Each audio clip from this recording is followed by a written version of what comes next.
Hi guys, welcome back to In Case of Econ Struggles. Welcome to another Sunday Stata tip. Today I'm going to give you 3 tips for merging in Stata. Tip number 1, the biggest tip is which merge to use. This is something that confuses a lot of people, so let's go ahead and talk about it. So the simplest type of merge is one-to-one. If you're doing a one-to-one merge, that means you have unique rows by whatever you're trying to merge by in both the master data and the using data. Remember in Stata that the number or letter to the left of the colon is the master data, so this is 1 row in master and 1 row in using. Okay, so if you've got unique in both the master and the using, that's a smiley face, it's going to work. Your data set is not unique, doesn't have 1 row for each unique combination of the variable or variables that you specified in your merge command. Stata is not going to like you. So if you're not unique in the using data, Stata is going to tell you that. It's going to say, hey, these variables that you're telling me are unique, well, they don't uniquely identify the observations in the using data. There is more than 1 row in here with the same value for those variables you told me, so I'm going to give you a frowny face. Same way if it's in the master data,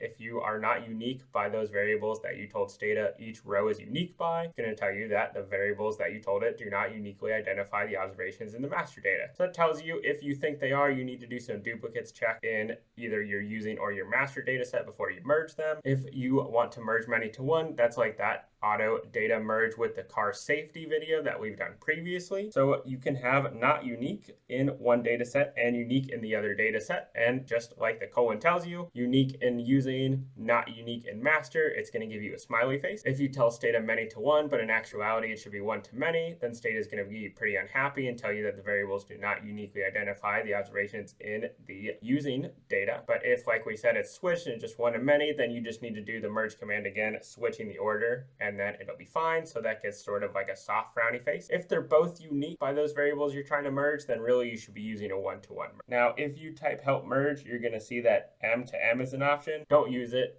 It's going to absolutely destroy your data. It's called a Cartesian product. I can guarantee you that 99.9% of the time you don't want a Cartesian product. So if you're using many to many to try and get your merge to work, you need to do some more data work and figure out what's happening. Now, tip number 2 is understanding the underscore merge variable that Stata generates when you do a merge. There are 3 main values that Stata is going to give you with that merge command. It's going to give you a 3, a 2, or a 1. A 3 means that the observation was found in both data sets. The merge was successful. 2 means that it was only found in the data set you're merging on, and 1 means that you're only found in the data set that you are merging something else to. And again, just remember one-to-one. This is the master, this is the using, useful when you are looking at your post-merge results. Now, here are some tips for multiple merges. So tip number 3 is just some various things that I think is useful to know when you're doing multiple merges in a data build. First, you want to make sure you rename your underscore merge command after each merge. That's just so that when you try to do the second merge, if you haven't dropped or renamed this variable, Stata is going to get unhappy and say, hey, we can't make a new variable called merge because underscore merge already exists. So just rename it. Maybe you add this no-gen option after you have looked at the merge in some previous steps. You're comfortable with it, you can drop it. But if you haven't reviewed the merge yet, just rename it. Another thing that's useful is to drop rows as you go. If you're doing multiple merges, maybe not every observation is going to match across all your data sets, which maybe you want to keep all those rows, maybe you don't. If you only care about the matched rows, then after each merge, you can keep 3, which just keeps if it matched, and drop the underscore merge so that your data is as clean as possible. If this was helpful, make sure to like and subscribe, and we will see you next week for another Sunday Stata tip